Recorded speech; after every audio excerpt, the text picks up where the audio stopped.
Așa era în 1943. Tata era pe locomotivă, trenurile mergeau, duceau muniția pe front, tata era pe locomotivă și eu eram în locomotivă și veneam în vacanță lângă el, acasă. Așa arăta.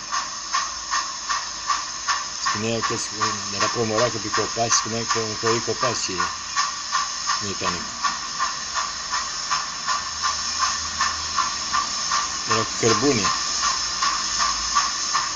Aveam niște colegi de cameră care veneau de la Botoșani în ladă cu cărbune, ilegal, că n-aveau bani de tren.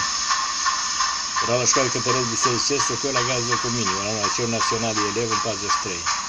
Care sunt întâi de liceu, după 4 clasă primară. Așa simțeam locomotiva, eu cum auziți acum. Aici eram, lângă tata. De cărbun mereu foc. Bravo, ticuță.